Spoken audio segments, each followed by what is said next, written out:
আসসালামু আলাইকুম ওয়া রাহমাতুল্লাহি ওয়া বারাকাতুহু। আলহামদুলিল্লাহি ওয়াহদাহু ওয়াসসালাতু ওয়াসসালামু আলা মান লা নাবিয়্যা বা'দাহু ওয়া আলা আলিহি ওয়া আসহাবিহি ওয়া মান তাবি'আহুম বিইহসানিন ইলা ইয়াউমিদ্দিন, আম্মা বা'দ। ফাইন্না আসদাকাল হাদিসি কিতাবুল্লাহ ওয়া খায়রাল হাদি হাদিয়ু মুহাম্মাদিন সাল্লাল্লাহু আলাইহি ওয়া সাল্লাম ওয়া শাররাল উমুরি মুহদাসাতুহা ওয়া কুল্লু মুহদাসাতিন বিদআহ ওয়া কুল্লু বিদআতিন দালালাহ ওয়া কুল্লু দালালাতিন ফিন্নার। বা'দা আউযু বিল্লাহি মিনাশ শাইতানির রাজীম। ইয়া আইয়ুহাল্লাযীনা আমানু লা তাত্তাখিযুল ইয়াহুদা ওয়ান নাসারা আউলিয়া ইলাল আখিরিল আয়াহ।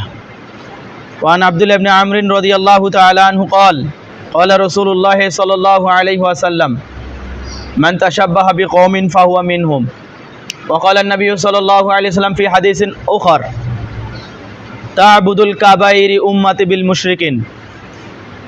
আলহামদুলিল্লাহ, আল্লাহ তাআলার প্রশংসা যে আল্লাহ তাআলা আমাদেরকে নসিহামূলক ক্লাসে এতক্ষণ যাবত ধৈর্য ধারণ করে বসে আবারও আলোচনা শোনার তৌফিক দান করলেন।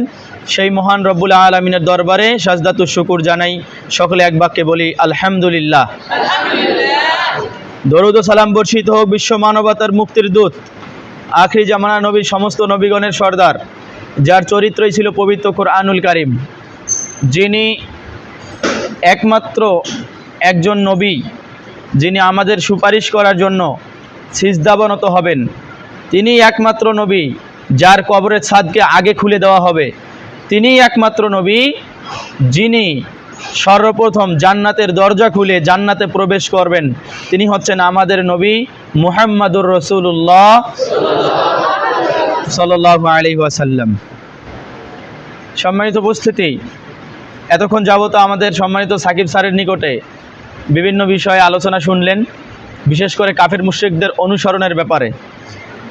আমারও চিন্তা ভাবনা ছিল যে এইভাবেই এরকমই কিছু কথা বলার। তো আমাদের সহযোদ্ধা সাকিব স্যার এ ব্যাপারে কথা বলেছেন, তো আমিও তার সাথে একটু সুর মিলিয়ে ওই ধরনের কথাই আমি একটু বলার চেষ্টা করব ইনশাআল্লাহ। বিজাতীয় সংস্কৃতি এমন একটা সংস্কৃতি যে সংস্কৃতি আমাদের মাঝে এমনভাবে পুশিং করা হয়েছে যেটার মাধ্যমে আমরা মুসলিমরা সেই বিজাতীয় সংস্কৃতি পালন করে চর্চা করার পরেও আমরা মনে করতে পারছি না যে এইটা আমরা বিজাতীয় সংস্কৃতি আমরা চর্চা করলাম। বিজাতীয় সংস্কৃতির মধ্যে আমরা সেকুলারিজম জানি, যে সেকুলারিজম সম্পর্কে আমাদের ব্যক্তিরা বলে ধর্ম যার যার উৎসব সবার। এই সেকুলারিজমের কাছ থেকেই এই জিনিসটা চলে এসেছে। আমাদের মাঝে বিজাতীয় সংস্কৃতি আছে ডেমোক্রেসি তথা গণতন্ত্র। আমাদের মাঝে যে কথা ডেমোক্রেসি 1863 সালে প্রথম উদ্ভাবন হওয়ার পর এর একটা আধুনিক সংজ্ঞা আব্রাহাম লিঙ্কন দেয়। Democracy is the government of the people by the people for the people. Democracy বা গণতন্ত্র এমন একটা শাসন ব্যবস্থা হবে যে শাসন ব্যবস্থার মধ্যে জনগণেই এই শাসন ব্যবস্থা কায়েম করবে, জনগণের দ্বারা, এবং জনগণেই এটাকে সব কিছু করবে। অর্থাৎ এটার যদি আমি একবারে সারসংক্ষেপ বলতে চাই তাহলে তারা উল্লেখ করেছে এটা যে জনগণেই সকল ক্ষমতার উৎস তথা জনগণেই সকল ক্ষমতার মালিক। বলুন নাউজুবিল্লাহ, জোরে বলুন নাউজুবিল্লাহ। সমস্ত ক্ষমতার মালিককে, এতে ইয়াতে কোনো সন্দেহ আছে? আল্লাহ সুবহানাহু ওয়া তাআলা সমস্ত ক্ষমতার মালিক। ইন্নাল্লাহা আলা কুল্লি শাইইন কাদির। নিঃসন্দেহে সমস্ত ক্ষমতার মালিক হলো আল্লাহ সুবহানাহু ওয়া তাআলা। আল্লাহ তাআলা বলছেন সূরা মুলক এর 1 নম্বর আয়াত, তাবারাকাল্লাযী বিয়াদিহিল মুলক। বরকতময় সেই সত্তা যার হাতে রয়েছে সমস্ত ক্ষমতা। বোঝা যাচ্ছে কোরআনের আয়াত থেকে সমস্ত ক্ষমতার মালিক, সমস্ত ক্ষমতার উৎস হলেন আল্লাহ। আবার বলেন আল্লাহ তাআলা। জনগণ কোনো ক্ষমতার উৎস নয়, কারণ জনগণ ক্ষমতার উৎস এটা কোথা থেকে আসে? এটা সেখান থেকেই আসে কারণ একজন মানুষ যখন নির্বাচনে দাঁড়ায় 5-7 জন 10 জন দাঁড়িয়েছে নির্বাচনে দাঁড়ানোর পরে জনগণ যদি কাউকে ভোট বেশি দেয় তাহলে সে হচ্ছে জনপ্রতিনিধি, আর যাকে কম দিচ্ছে সে জনপ্রতিনিধি হচ্ছে না। যার কারণে জনগণেই তো এই প্রতিনিধিকে তৈরি করলো, অতএব জনগণই হলো ক্ষমতার উৎস। বলুন নাউজুবিল্লাহ। কারণ জনগণ ক্ষমতার উৎস নয়, এটা আমরা জানতে পারলাম। আবার ভোট যে বেশি পায় সে নির্বাচিত হয় না, মানে যে নির্বাচিত হয় সে ভোট বেশি পায় না। আমি আপনাদের যে কোনো একটা ক্লাসে একদিন মনে হয় করে দেখিয়েছিলাম যে ভোট মানে যে নির্বাচিত হয় সে ভোট বেশি পায় না। যদি 100 জন ভোটার হয় আর সেখানে যদি 10 জন যদি প্রার্থী থাকে, 10 জন প্রার্থীর মধ্যে কেউ পেয়েছে 10টা ভোট, কেউ পেয়েছে 5টা, কেউ 7টা, কেউ 8টা, এরকম করে কেউ 12টা 13টা পেয়েছে, সর্বোচ্চ 13টা ভোট পাইলো। 13টা ভোট পাওয়ার পরে সে হলো এখন জনপ্রতিনিধি। তার মানে 100টা ভোটের মধ্যে যদি কাউকে নির্বাচিত করতে হয় আর নির্বাচিত করার পর তাকে মানে সে যদি ভোট বেশি পেয়েই যদি নির্বাচিত হয় তাহলে তাকে 80, 85, 87, 88টা ভোট পেয়ে তাকে নির্বাচিত হতে হবে। বোঝা যাচ্ছে এ মেথড ঠিক নয়। কারণ আপনি যাকে নির্বাচিত করছেন বা সমাজে যিনি নির্বাচিত হচ্ছে তিনি 100টা ভোটারের মধ্যে থেকে সর্বোচ্চ 13 থেকে 14টা ভোট পেয়ে সে হলেন নির্বাচিত। আর বাকি যদি 15টা ভোট পায় তাহলে বাকি 85টা ভোট তো অন্যরা পেয়েছে। তার মানে 85 জনের সমর্থন ভিন্ন ভিন্ন জায়গায় ছিল, শুধু 15 জনের সমর্থন ছিল একজন ব্যক্তির নিকটে সমর্থন 15 জন হওয়ার কারণে যদি সে জনপ্রতিনিধি হয়, 85 জন মানুষের সমর্থন কোথায় গেল? তার মানে এই যে ডেমোক্রেসির যে একটা বেড়াজাল, এই বেড়াজাল আসলে ইসলাম সাপোর্ট করে না। ইসলামে যে বিষয়টা আসবে সেটি হলো সকল মানুষ একত্র হবে, শুরা পরামর্শের মাধ্যমে সকল মানুষ একত্র হয়ে একজন জ্ঞানী গুণী, একজন পরহেজগার আল্লাহওয়ালা ব্যক্তি, আমানতদার ব্যক্তিকে এই দায়িত্ব দেবে। আর আজকের সমাজে যারা আমাদের নেতা নেত্রী হিসেবে নির্বাচিত হচ্ছে, আজকে আমাদের সমাজে যারা নির্বাচিত জনপ্রতিনিধি নির্বাচিত হচ্ছে, তারা কতটুকু আমানতদার সেটা আমরা বুঝতে পারছি।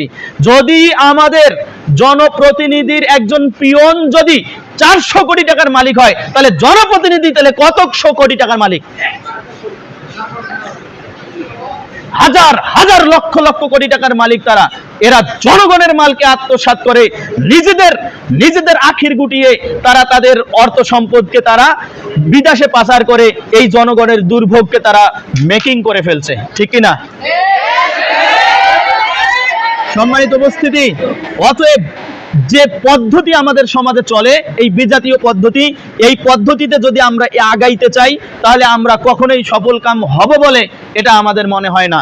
আমরা একমাত্র সফলকাম হব আল্লাহ সুবহানাহু ওয়া তাআলা দেওয়া যে পদ্ধতি, যে নিয়ম, যে মেথড, এই নিয়ম এই পদ্ধতির মধ্যে আমরা যদি চলতে পারি তাহলে আমরা সফলকাম হব বলে আমরা আশাবাদী। আল্লাহ তুমি আমাদেরকে তোমার বিধানের উপর অবিচল থাকার তৌফিক দান করো, আল্লাহুম্মা আমিন। সম্মানিত উপস্থিতি, কি কনসেন্ট্রেশন নষ্ট হয়ে গেছে? তাহলে শেষ করে দেই। আমাদেরকে স্টপ, হ্যাঁ স্টপ, আমাদেরকে 10:30টা পর্যন্ত চালাতে হবে। এখান থেকে উঠেই আমরা টিফিন নিব। কেন এর কি মাথায় কিছু আছে না নাই? আছে তো, চুল দেখা যাচ্ছে মাথায়। আচ্ছা যাই হোক, একটু মজা করলাম। বিজাতীয় সংস্কৃতি আমাদের মাঝে এমন ভাবে ঢুকে গেছে যে আমরা মনে করি না বিজাতীয় সংস্কৃতি, এটা আমরা চর্চা করছি। ইহুদি এবং খ্রিস্টানদের ভালোবাসা এমন ভাবে আমাদের অন্তরের মধ্যে আমরা লালন করছি যে ইহুদি এবং খ্রিস্টানদের জন্য আমরা 7.5 কিলোমিটার রাস্তা পর্যন্ত, 7.5 কিলোমিটার পতাকা পর্যন্ত তৈরি করেছি। দেখেছেন আপনারা?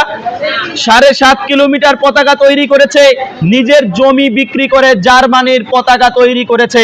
গত 2022 সালে এই কি কথা বলছে, এক ঢেল দিয়ে একদম মাথা ফাড়ে ফেললো। অভদ্র কথা।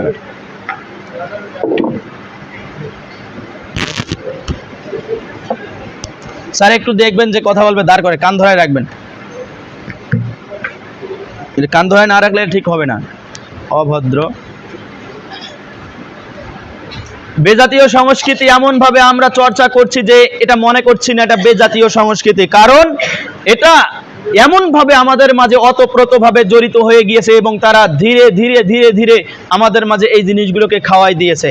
আপনি দেখেন, যেখানেই যাবেন, আপনি ব্যক্তি পর্যায়ে, আপনি সামাজিক পর্যায়ে, পারিবারিক পর্যায়ে, রাষ্ট্রীয় পর্যায়ে, এমনভাবে আমরা ইহুদি খ্রিস্টানদের দখলে চলে গিয়েছি, আমরা বুঝতে পারি না যে আমরা কিভাবে ইহুদি এবং খ্রিস্টানদের দখলে চলে গিয়েছি।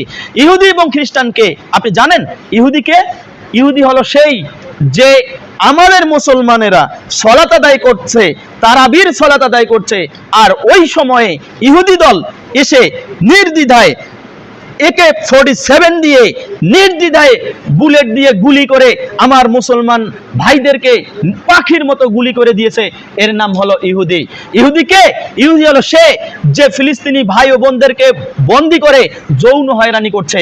গতকালকে একটা ফুটেজ দেখেছি, যে ফুটেজের মধ্যে তারা আমার বোনকে, আমার মুসলিম বোনকে নিয়ে তারা যৌন হয়রানি করছে। আমার মুসলিম বোনকে নিয়ে তারা যৌন হয়রানি করে, তারা আবার ভিডিও করে আবার সবার সারা বিশ্বে ছড়িয়ে দিচ্ছে। ছড়িয়ে দেওয়ার পর তারা এটা প্রমাণ করে দিচ্ছে, আমরা ইহুদি, তোমরা মুসলমান, আমরা তোমাদের রাজত্ব করব, তোমরা আমাদের দাস হয়ে থাকবে। তবুও আপনার অন্তরের মধ্যে সামান্য পরিমাণ কোনো দাগ কাটে না যে এই ইহুদি এবং খ্রিস্টানকে আমি ঘৃণা করি। কারণ আপনার যদি মনের মধ্যে দাগ কাটতো আর আপনি যদি ইহুদি খ্রিস্টানের যদি আপনি বিরোধিতা করতেন, তাহলে কখনোই আপনার মধ্যে এই অনুভূতিটা জাগতো না যে আমি এখন ইহুদি এবং খ্রিস্টানের একটা জার্সি ক্রয় করে আমি কিনবো। জার্সি ক্রয় করছেন আপনারা, ওই ইহুদি ওই খ্রিস্টানের জার্সি আপনি ক্রয় করছেন, আপনার বাড়ির উপরে আপনি পতাকা লটকিয়ে দিয়েছেন একটা ইহুদি এবং খ্রিস্টানের। অসম্ভব, এটা আপনি কখনো মুসলমান নিজেকে দাবি করতে পারবেন না। রাসূল সাল্লাল্লাহু আলাইহি ওয়াসাল্লাম বলেন, আবু দাউদ 4043 নম্বর হাদিস বর্ণনা করেছেন আব্দুল্লাহ ইবনে আমর রাদিয়াল্লাহু তাআলা আনহু, তিনি বলেন রাসূল সাল্লাল্লাহু আলাইহি সাল্লাম বলেন, মান তাশাব্বাহা বিকওমিন ফাহুয়া মিনহুম, যে ব্যক্তি কোন জাতির সাদৃশ্য বহন করবে ওই ব্যক্তি ওই জাতির সাথে মিলে যাবে। আল্লাহর নবী সাল্লাল্লাহু আলাইহি সাল্লাম বলেছেন, তাবুদুল কাবাইরি উম্মতি বিল মুশরিকিন, আমার উম্মত মুশরিকদের সাথে মিলে যাবে। মুশরিকদের সাথে মিলে যাবে মানে রাসূল সাল্লাল্লাহু আলাইহি সাল্লামের উম্মত মুশরিকদের সাথে মিলে যাবে। যে মুসলমান মুশরিকদের অনুকরণে, যে মুসলমান মুশরিকদের প্রেম অন্তরে লালন করে, যে মুসলমান রাত জেগে তাহাজ্জুদের সালাত আদায় করতে পারে না, সে মুসলমান রাত 1টার সময় উঠে তার প্রিয় দলের খেলা দেখে, ওই মুসলমান মুশরিকদের সাথে মিলে গিয়েছে।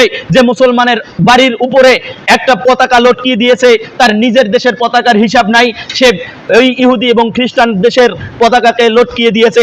সম্মানিত উপস্থিতি, নিজের বাবার হিসাব নাই, নিজের আত্মীয় স্বজনের হিসাব নেই, নিজের পাড়া প্রতিবেশীর কোনো হিসাব নেই, নিজের পাড়া প্রতিবেশী খাইতে পারে না, নিজের পাড়া প্রতিবেশী ভালো পোশাক পরিধান করতে পারে না, এই জমি বিক্রি করে 7.5 কিলোমিটার পর্যন্ত সে পতাকা তৈরি করে, জার্মানির পতাকা।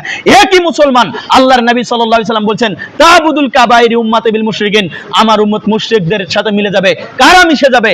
এরা মিশে যাবে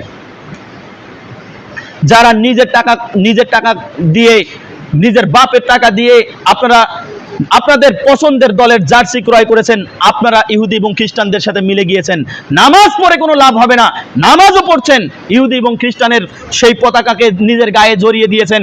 একজনের সংবাদ আমি শুনলাম, সংবাদ দিয়েছে কি, নিজের বউয়ের গহনা বিক্রি করে একটা অটো ভ্যান কিনছে, অটো ভ্যান কেনার পরে ওইটা নিজের পছন্দের দলের রং রাঙিয়ে সারা এলাকা সে ঘুরে বেড়াচ্ছে, টহল দিচ্ছে। সম্মানিত উপস্থিতি, আল্লাহর নবী সাল্লাল্লাহু আলাইহি ওয়াসাল্লাম বলেন, তাবুদুল কাবাইরি উম্মতি বিল মুশরিকিন, আমার উম্মত মুশরিকদের সাথে মিলে যাবে, মানে এ মিলে গেছে। সম্মানিত উপস্থিতি, নিজের দলকে এত বেশি পছন্দ করে যে 2-1 হাজার মোটরসাইকেল নিয়ে শোডাউন দিচ্ছে নিজের দলের। সম্মানিত উপস্থিতি, যতই খরচ করেন না কেন, যতই মোটরসাইকেলে তেল পুড়িয়ে ফেলেন না কেন, যত কিছুই করেন না কেন, প্রত্যেকটা হলো ইহুদি এবং খ্রিস্টানদের অন্তরে লালন করা। আল্লাহ সুবহানাহু ওয়া তাআলা বলছেন পবিত্র কোরআনুল কারীম 5 নম্বর সূরা মাইদা এর 51 নম্বর আয়াত, ইয়া আইয়ুহাল্লাযীনা আমানু, হে ঈমানদারগণ, লা তাত্তাখিজুল ইয়াহুদা ওয়ান নাসারা আউলিয়া, তোমরা ইহুদি এবং খ্রিস্টানদেরকে বন্ধুরূপে গ্রহণ করিও না। আল্লাহ তাআলা আমাদেরকে বন্ধুরূপে গ্রহণ করতে নিষেধ করলেন, আর আমরা তাদের অন্তরের মধ্যে প্রেম রেখেছি। বিশ্বাস করেন, মুহাম্মদ সাল্লাল্লাহু আলাইহি সাল্লামকে যতটুকু ভালোবাসা দরকার এই ব্যক্তি ততটুকু ভালো না বেসে এ ভালোবাসে সেই আর্জেন্টিনা, সেই ব্রাজিল, সেই পর্তুগাল, সেই জার্মানি, সেই ফ্রান্স, আরো যত ধরনের ইহুদি এবং খ্রিস্টান দল রয়েছে এগুলোকে প্রমোট করে, এগুলোকে ও অন্তরের মধ্যে লালন করে। রাত জেগে কোনোদিন তাহাজ্জুদের সালাত আদায় করতে পারেনি মুসলমান। রাত 1টা, 1:30, 2টার সময় প্রিয় দলের খেলা হয়, সে উঠে এখন প্রিয় দলের খেলা দেখে। রাত ফজরের সময় তাকে জাগানো সম্ভব নয়, ফজরের সময় সে জাগেই না, ফজরের সময় জাগে না, কিন্তু সে রাত জেগে তার প্রিয় দলের খেলা দেখতে পারে। এটা হলো জুয়া, এটা হলো জুয়া। আপনারা বুঝতে পারছেন কিনা আমি জানি না। আল্লাহ তাআলা বলছেন পবিত্র কুরআনুল কারীম সূরা মাইদা এর 91 নম্বর আয়াত, আল্লাহ তাআলা বলছেন, ইয়া আইয়ুহাল্লাযিনা আমানু, হে ঈমানদারগণ, ইন্নামাল খামরু, নিশ্চয় মদ, ওয়াল মাইসিরু, জুয়া, ওয়াল আনসাবু ওয়াল আজলামু, নিশ্চয় মদ, জুয়া, ভাগ্য নির্ধারণ স্বর এবং মূর্তি পূজা করা, রিজসুন, এগুলো হলো অপবিত্র, মিন আমালিশ শয়তান, এগুলো শয়তানের পক্ষ থেকে এই আমলগুলো আসে, মানে এগুলো হলো শয়তানি কাজ, এগুলো হলো একবারে টোটালি হারাম আপনার আমার জন্য। জুয়া যদি হারাম হয়, আর এই জুয়া খেলা, যেখানে জুয়া খেলা হয়, যেখানে জুয়া সম্পর্কে আলোচনা হয়, যদি জুয়া খেলা হারাম হয় তাহলে কি সেখানে বসে থাকা কি হালাল হবে? ওইখানে আপনি সময় ব্যয় করছেন, ওই সময় যে সময়টা আপনি ব্যয় করলেন, এই সময় ব্যয় করার পর আপনি কি মনে করছেন আপনি হালাল ভাবে সময় ব্যয় করছেন?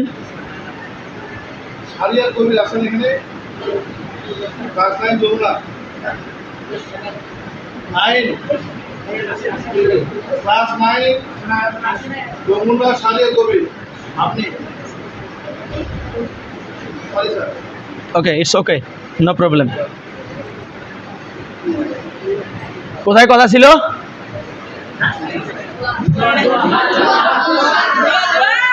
যাক, আলহামদুলিল্লাহ, শ্রোতা ভালো আছে, আলহামদুলিল্লাহ বলেন। জুয়া হলো হারাম। আল্লাহ তাআলা জুয়া সম্পর্কে একাধিক জায়গায় বলেছেন জুয়া হলো আমাদের জন্য হারাম। নবী মুহাম্মদ সাল্লাল্লাহু আলাইহি ওয়াসাল্লাম বলেন, কেউ যদি এই কথা বলে যে এসো দাবা খেলি, এতটুকু যদি কথা বলে তাহলে তাকে কাফফারা দিতে হবে। তাহলে সে যদি কেউ জুয়া খেলে, যদি বলে যে আসো জুয়া খেলি, তাহলে সে তার হাতকে এই কনুই পর্যন্ত শূকরের রক্তে রঞ্জিত করবে। নাউজুবিল্লাহ বললেন না? শূকরের রক্ত দিলে হাত মাখাবেন? গরুর রক্ত যদি দেই মাখাবেন? কারণ এটা হলো একেবারেই একটা অপবিত্র জিনিস। আপনারা বলেন, যদিও রক্ত, হালাল পশুর রক্ত অপবিত্র নয়, কিন্তু শূকরের রক্ত, গোশত, চর্বি, তার চামড়া সহ যা আছে সবকিছু হালাল না হারাম? আবার বলেন, হালাল না হারাম? আর এই শূকরের রক্ত যদি আপনাকে দেওয়া হয় গায়ে মাখার জন্য, আপনি মাখবেন? তাহলে আপনি কিভাবে এই জুয়ার আসরে আপনি থাকেন? এখানে যতগুলা স্টুডেন্ট আছে, আমার বিশ্বাস আবারও কিছু স্টুডেন্ট পরীক্ষা দিচ্ছে, কিছু স্টুডেন্ট বাহিরে আছে, আমার বিশ্বাস এখানকার ম্যাক্সিমাম স্টুডেন্ট এর আপনাদের পছন্দের দলের জার্সি অলরেডি ক্রয় করে ফেলছেন। না, আমি দেখতে চাচ্ছি না কাউকে। যদি অন্তরের মধ্যে ঈমান থাকে, প্রিয় স্টুডেন্ট শুনেন, যদি অন্তরের মধ্যে ঈমান থাকে তাহলে অবশ্যই বাড়িতে গিয়ে এই জার্সি খুলে, আর যে জার্সিগুলো আপনারা ক্রয় করেছেন ইহুদি এবং খ্রিস্টানদের অনুকরণে, এই জার্সিগুলো নিয়ে পায়ের নিচে এরকম পদদলিত করে পিষে, এরপরে এইটাকে আগুন জ্বালিয়ে অন্তরের মধ্য থেকে এর মায়া, এর মহাব্বত, এর ভালোবাসা বাদ দিয়ে আল্লাহকে বলবেন, ইহুদি এবং খ্রিস্টান আমাকে ঘৃণা করে, আল্লাহ তোমাকে ভালোবেসে, তোমার দ্বীনকে ভালোবেসে আমি এখনই খুলে তোমার দ্বীনকে ভালোবেসে ইহুদি এবং খ্রিস্টানকে ঘৃণা করে আমি এখন এগুলো পায়ের নিচে পদদলিত করে এখনই পুড়ে ফেলবো। এই ঈমান আছে আপনাদের? আরো বলেন, আছে? ঈমান আছে? এই কাজ করতে পারবেন ইনশাআল্লাহ? প্রত্যেক ওয়াক্তে, প্রত্যেক রাকাতে আপনি বলছেন গায়রিল মাগদুবি আলাইহিম ওয়ালাদ-দাল্লিন, আল্লাহ আপনি আমাকে ওদের দলের অন্তর্ভুক্ত করিয়েন না যারা পথভ্রষ্ট এবং অভিশাপ প্রাপ্ত যারা ইহুদি এবং যারা খ্রিস্টান, তাদের অন্তর্ভুক্ত আমাকে করিয়েন না। প্রত্যেক রাকাতে আপনি এই কথা বলেন। আপনি সূরা ফাতিহার মর্ম বুঝেন নাই, সালাতের মর্ম আপনি বুঝেননি, ইমানের মর্ম কি এটাও বুঝেননি। ইমান কি জিনিস? ইমান তিনটি বিষয়ের সমন্বয়ে একটি ইমান হয়। কয়টি বিষয়ের সমন্বয়ে ইমান হয়? মুখে বলা, অন্তরে বিশ্বাস করা, অঙ্গ প্রত্যঙ্গের মাধ্যমে বাস্তবায়ন করার নাম হলো ইমান। আবারও বলছি, মুখে বলা, অন্তরে বিশ্বাস করা, অঙ্গ প্রত্যঙ্গের মাধ্যমে বাস্তবায়ন করার নাম হলো ইমান। যদি আপনার অন্তরের মধ্যে ইমান থেকে থাকে, বাসা যাওয়ার পরে ওই আর্জেন্টিনার, ব্রাজিলের, ওই আপনার পছন্দের দলের ওই জার্সিটা নিয়ে পায়ের নিচে এইরকম করে পদদলিত করে পুড়ে ফেলবেন। অন্তরে এ কথা লালন করলেন, মুখ দিয়ে এখানে বললেন, বাড়িতে গিয়ে অঙ্গ প্রত্যঙ্গের মাধ্যমে এইটা বাস্তবায়ন করবেন। তাহলে বুঝতে হবে যে অন্তরের মধ্যে ঈমান আছে। আর যদি এখানে বলে থাকেন যে পুড়ে ফেলবো, পদদলিত করব, অন্তরে বিশ্বাস করলেন কিন্তু কাজে বাস্তবায়ন করলেন না অঙ্গ প্রত্যঙ্গের মাধ্যমে, তাহলে আপনার ইহুদি এবং খ্রিস্টানের ভালোবাসা, ইহুদি এবং খ্রিস্টানের লালসা, ইহুদি এবং খ্রিস্টানের মহাব্বত আপনার অন্তরের মধ্যে রাখলেন। অথচ নবী মুহাম্মদ সাল্লাল্লাহু আলাইহি ওয়াসাল্লাম বলছেন, তা'বুদুল কাবাইরি উম্মতি বিল মুশরিকিন, আমার উম্মত মুশরিকদের সাথে মিলে যাবে। আমার উম্মত মুশরিকদের সাথে মিলে যাবে। কারা যাবে? এরাই যাবে যাদের অন্তরের মধ্যে ইহুদি এবং খ্রিস্টানদের ভালোবাসা, যাদের অন্তরের মধ্যে ওই ইহুদি এবং খ্রিস্টানের মধ্যে ভালোবাসা লালন করছে, এরাই হলো মুশরিকদের সাথে মিলে যাবে। সম্মানিত উপস্থিতি, আল্লাহর নবী সাল্লাল্লাহু আলাইহি ওয়াসাল্লাম এই ইহুদি এবং খ্রিস্টানদের কিভাবে বিরোধিতা করতেন আপনার হয়তো বা মনে নেই। ইহুদি এবং খ্রিস্টানদের পরতে বিরোধিতা করতেন। কারণ তারা হলো অভিশপ্ত, তারা হলো অভিশপ্ত, তারা হলো পথভ্রষ্ট। সম্মানিত উপস্থিতি, একদিন মুহাম্মদ সাল্লাল্লাহু আলাইহি ওয়াসাল্লাম যখন হিজরত করে মদিনায় চলে গেলেন, মদিনায় চলে যাওয়ার পরে দেখেন ইহুদিগণ আশুরার রোজা রাখছে একটি। এরপরে তাদেরকে জিজ্ঞাসা করা হলো, তোমরা কেন রোজা রাখছো? তারা বলে, মুসা আলাইহিস সালাম ফিরাউনের কবল থেকে, মুসা আলাইহিস সালাম ফিরাউনের কবল থেকে রক্ষা পাওয়ার কারণে আল্লাহ তাআলার শুকরিয়া বাবদ এই দিনটার রোজা রাখেন। এই দিনে তিনি রক্ষা পেয়েছেন, যার কারণে তিনি রোজা রাখেন। মুহাম্মদ সাল্লাল্লাহু আলাইহি ওয়াসাল্লাম ইহুদি এবং খ্রিস্টানদের বিরোধিতা করতে গিয়ে তিনি বলে দিলেন, আগামী 9 এবং 10 তারিখ যদি আমি বেঁচে থাকি, তাহলে আশুরার রোজা 2টা পালন করব। যেখানে রোজা পালন করার ক্ষেত্রে তাদের বিরোধিতা করলেন, আর আপনি নামাজ পড়েন, আবার রাত জেগে খেলা দেখেন। আপনি নামাজ পড়েন, আবার ওই আপনার পছন্দের দলের জার্সিটা আপনি পরিধান করেন। আপনি নামাজ পড়েন এবং আপনি 7.5 কিলোমিটার রাস্তা পতাকা তৈরি করেন। আপনি নামাজ পড়েন, আপনার গরুর রংটা আর্জেন্টিনার রঙের মতো আপনি রং করে দেন। আপনি সালাত আদায় করেন, আবার আপনার বউয়ের গহনা বিক্রি করে আপনার পছন্দের দলের টাকা নিয়ে বা পছন্দের দলের রং, জার্সির রং দিয়ে কিংবা পতাকার রং দিয়ে আপনি কি করছেন? আবার আপনি অটো তৈরি করছেন, অটো তৈরি করে আবার রাঙাচ্ছেন। আপনি নামাজও পড়েন, আপনি আপনার বাড়ির ছাদের উপর উঠে একটা পতাকাও তৈরি করে ফেললেন। আপনি সালাত আদায় করেন, আবার গাছের মধ্যে পতাকা টাঙাতে গিয়ে বৈদ্যুতিক শক পেয়ে আবার ওখানে মৃত্যুবরণ করেন। দেখছেন আপনারা? দেখছেন? এই সংবাদ শুনেন নাই? পছন্দের দলের পতাকা গাছের মধ্যে লটকাতে গিয়ে বৈদ্যুতিক তারের শক খেয়ে যুবক ওইখানে মরে গেছে, ওই তরুণ ওইখানে মরে গেছে। নবী মুহাম্মদ সাল্লাল্লাহু আলাইহি ওয়াসাল্লাম বলেন, ভালো করে শুনুন, নবী মুহাম্মদ সাল্লাল্লাহু আলাইহি ওয়াসাল্লাম বলেন যে ব্যক্তি যে হালতে মৃত্যুবরণ করবে, ওই ব্যক্তি ওই হালতেই কিয়ামতের মাঠে উঠবে। যে আর্জেন্টিনার ভালোবাসা নিয়ে মৃত্যুবরণ করলো, যে ব্রাজিলের ভালোবাসা নিয়ে মৃত্যুবরণ করলো, যে ইহুদি খ্রিস্টানের ভালোবাসা নিয়ে মৃত্যুবরণ করলো, যে পতাকা লটকাতে গিয়ে মৃত্যুবরণ করলো, সে কিভাবে উঠবে কিয়ামতের মাঠে? নামাজ আদায়কারী হিসাবে উঠবে, সে সিজদাকারী হিসেবে উঠবে। যার মৃত্যু যেমন সে উঠবে তেমন। সম্মানিত উপস্থিতি, অন্তরে ভালোবাসা আল্লাহ এবং তার রসুলের থাকবে, ইসলামের ভালোবাসা থাকবে। ইসলামের ভালোবাসা থেকে অন্তরে আল্লাহর ভালোবাসা রেখে, অন্তরে মুহাম্মদ সাল্লাল্লাহু আলাইহি ওয়াসাল্লামের ভালোবাসা রেখে যদি আপনি মৃত্যুবরণ করতে পারেন তাহলে আপনি কামিয়াবি হবেন, নচেত আপনি কামিয়াবি হবেন না। ওমর রাদিয়াল্লাহু তাআলা আনহুকে আল্লাহর নবী সাল্লাল্লাহু আলাইহি ওয়াসাল্লাম বলছেন যে ওমর তুমি আমাকে কতটুকু ভালোবাসো? ওমর রাদিয়াল্লাহু তাআলা প্রশ্নই করেনি, ওমর রাদিয়াল্লাহু তাআলা আনহু নিজেই বলছেন মুহাম্মদ সাল্লাল্লাহু আলাইহি সাল্লামকে, আল্লাহর নবী আমি আমার পরিবার, আমি আমার নিজে থেকে বাকি সব কিছুর চেয়ে আমি নবী মুহাম্মদ সাল্লাল্লাহু আলাইহি ওয়াসাল্লাম আপনাকে বেশি ভালোবাসি। এরপরে ওমর রাদিয়াল্লাহু তাআলা আনহুকে বললেন, না তুমি পূর্ণ ঈমানদার হতে পারলে না। এরপরে ওমর রাদিয়াল্লাহু তাআলা আনহু বাক্য চেঞ্জ করে তিনি বললেন যে আমি আমার সব কিছুর চেয়ে আপনাকে ভালোবাসি, তবে আমি আমার নিজের নফসের চেয়ে বেশি ভালোবাসতে পারছি না। মুহাম্মদ সাল্লাল্লাহু আলাইহি ওয়াসাল্লাম বললেন, হে ওমর তুমি এখনো পর্যন্ত প্রকৃত ঈমানদার হতে পারোনি। এরপরে ওমর রাদিয়াল্লাহু তাআলা আনহু বলেন, ওয়াল্লাহি আল্লাহর কসম আমি আমার জীবনের চেয়ে সব কিছুর চেয়ে আমি নবী মুহাম্মদ আপনাকে বেশি ভালোবাসি। এরপরে মুহাম্মদ সাল্লাল্লাহু আলাইহি ওয়াসাল্লাম বলতেছেন, হ্যাঁ ওমর এখন তুমি পূর্ণ ঈমানদার। তাহলে আপনি মুহাম্মদ সাল্লাল্লাহু আলাইহি ওয়াসাল্লামকে কতটুকু ভালোবাসতেছেন আর ইহুদি এবং খ্রিস্টানদেরকে কতটুকু ভালোবাসতেছেন? মুহাম্মদ সাল্লাল্লাহু আলাইহি ওয়াসাল্লামের কতটুকু অনুসরণ করেন, ইহুদি খ্রিস্টানের কতটুকু অনুসরণ করেন, এইটা আপনাকে চিন্তা করতে হবে। কারণ কঠিন কিয়ামতের দিনে আপনি যখন দাঁড়াবেন ইহুদি এবং খ্রিস্টানদের দলে, সেদিন আপনি পথভ্রষ্টদের দলে দাঁড়িয়ে আপনার কি অবস্থা হতে পারে?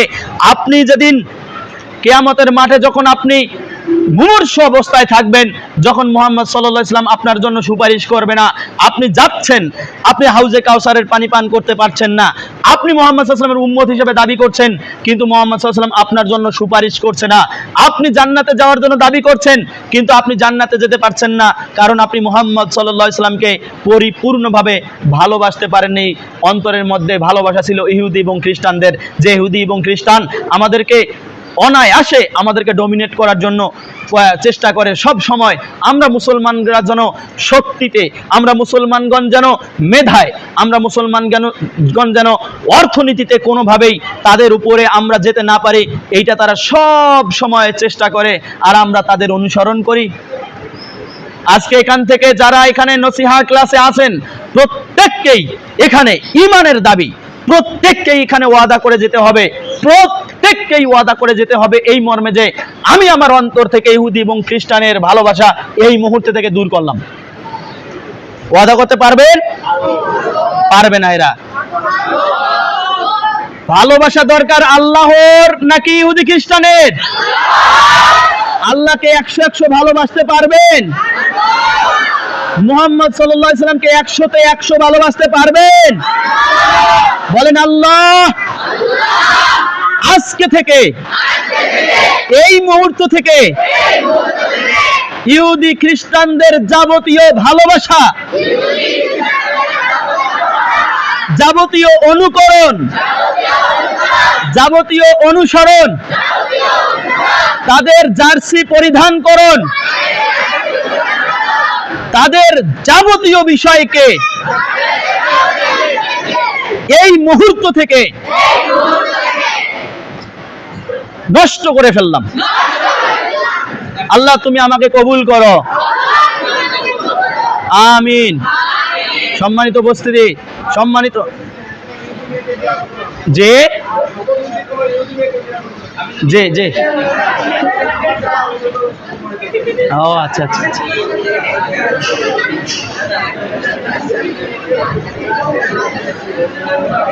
যাবতীয় স্টুডেন্ট শুনেন শুনেন, চুপ। যত বেজাতীয় সংস্কৃতি আছে, যত বিজাতীয় সংস্কৃতি আছে, প্রত্যেকটা বেজাতীয় সংস্কৃতিকে আমরা বিসর্জন দিতে পারবো ইনশাআল্লাহ। আজকে বাসায় গিয়ে পছন্দের দলের জার্সিটা নিয়ে, পতাকাটা নিয়ে পায়ের মধ্যে পিষ্ট করতে পারবো ইনশাআল্লাহ। ঈমানের শক্তি আছে? লিল্লাহি তাকবীর, লিল্লাহি তাকবীর, লিল্লাহি তাকবীর। জি ইনশাআল্লাহ আমরা ইহুদি এবং খ্রিস্টানদেরকে অন্তর থেকে ডিলিট করে দিলাম। জি জি, শোনা যায় না? উচিত জি বলেন, এই স্টপ স্টপ। হ্যাঁ বাবু বলেন।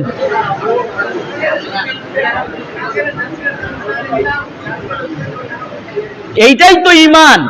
আপনি এত টাকা দিয়ে জার্সি ক্রয় করেছেন, এই জার্সি যদি আপনি এখন পুড়ে ফেলতে না পারেন, এই জার্সি যদি এখন আপনি নষ্ট করতে না পারেন, তাহলে আপনার ঈমানে ঘাটতি আছে বলে এটা আমরা প্রমাণ পাবো। কারণ যতই অর্থ হোক না কেন, যত কিছুই হোক না কেন, ঈমান সবার উপরে, অর্থের উপরে, সম্মানের উপরে, সবকিছুর উপরে হলো ঈমান। অতএব ঈমানকে টিকিয়ে রাখতে হলে সব কিছু বিসর্জন দিয়ে টিকিয়ে রাখতে হবে। একটা ঘটনা শোনাই।